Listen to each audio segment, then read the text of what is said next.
মহানগৰী গীতামন্দিৰ হৰিপুৰ স্থিত আজান পীৰ মছজিদ আৰু মুক্তবক উচ্ছেদৰ জাননীক লৈ তীব্ৰ উত্তেজনা বিৰাজ কৰিছে ইছলাম ধৰ্মীয় লোকৰ মাজত।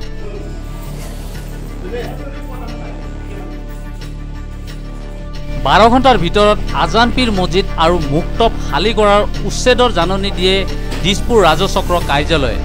কালি বিয়লি 4 বজাত দিছপুৰ ৰাজচক্ৰ কাৰ্যালয়ে আজি দিনৰ 2 বজাৰ ভিতৰত মছজিদ আৰু মুক্তব খালী কৰাৰ নিৰ্দেশ দিয়ে।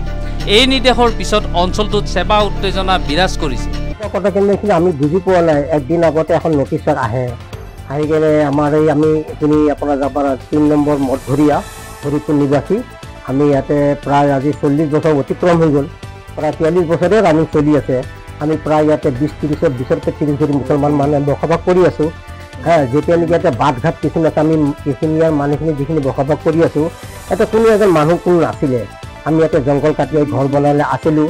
অহাৰ পাছত আপোনাৰ 85-90ৰ পৰা 95ৰ ভিতৰলৈকে মানে বহুত মানুহ আহি গ'ল, বিভিন্ন জাতিৰ মানুহ।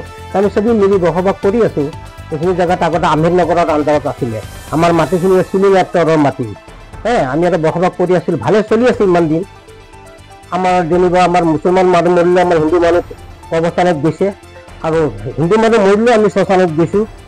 যাই কেনে আমি দখল কৰি আমি সমাধান কৰি চলি আছিলোঁ। আমাৰ এই অনুষ্ঠানটো যিটো আছে অনুষ্ঠানৰ কাৰণে যিটো আহিছে এই অনুষ্ঠানটো আমি পঢ়িলে আমি আছিলে আমাৰ LP স্কুলটোত আমি তাতে আমাৰ আৰবি পঢ়িছিলে, ল'ৰা ছোৱালী পঢ়িছিলে। তো যেতিয়া ল'ৰা ছোৱালীৰ সংখ্যা বেছি বাঢ়ি আহিল, সময় নাটনি হোৱাৰ কাৰণে আমাক এটা আগৰ কমিটিয়ে চালি এটা বনাব কৰিলে। চালি এটা বনালে আমাৰ তাতে এই আৰবি শিক্ষাটো চলি থাকে, নমাজখিনিও চলি থাকে। লাহে লাহে আমাৰো যেৰকম জনসংখ্যা বাঢ়ি ল'ৰা ছোৱালী ডাঙৰ হৈ আহিল, হোৱাত আমাৰ এটা মছজিদৰ প্ৰয়োজন হ'ল। আমি সেই মুক্তটোত আমি বেলেগ ঠাইত যোৱা নাই আৰু সেই মুক্তটোত আমি নমাজো পঢ়োঁ, ল'ৰা ছোৱালীও পঢ়ে। বা আমাৰ ঈদ আহে বা কুৰবান ঈদ আহে আমি তাতে নমাজ পঢ়োঁ, ৰোজা ৰমজান মাহত তাৰাবি পঢ়োঁ। এনেকৈ ভালে কালে চলি আছিলে। আজি অত দিনৰ ভিতৰত আজি যোৱা 10 বছৰ আমাৰ মানুহখিনি আমি চব বিজেপিৰ সমৰ্থক, আমি বিজেপিক ভোট দি আহি আছোঁ। আমাৰ বাটঘাটো বনাই দিছে চৰকাৰে, কোনো কথা নাই। আমাৰ যিখিনি আমাৰ চৰকাৰৰ পৰা আমি আঁচনি পাব লাগে পাইও আছোঁ, এটা কোনো সন্দেহ নাইকিয়া।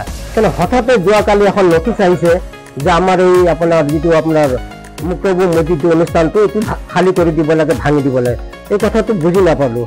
গতিকে আপোনাৰ সন্মানীয় মহোদয় আমাৰ মুখ্যমন্ত্ৰী মহোদয়ক এইটো অনুৰোধ জনাওঁ যে বস্তু এনেকুৱা চাই চিতি কৰে। আমি কোনো বহিৰাগত মানুহ আমি খিলঞ্জীয়া মুছলমান ইয়াৰে হওঁ। আমাৰ ঘৰ কাৰোবাৰ নলবাৰী, কাৰোবাৰ ইয়াতে আমাৰ মোৰ ঘৰ যেনেকুৱা আমবাৰী দীঘলী পুখুৰী, আৰু আশ পাছৰে মানুহ, আমি ক'তো বহিৰাগত মানুহ নহয়। তো হঠাতে এই কামটো কিয় হ'লে একো বুজি পোৱা নাই।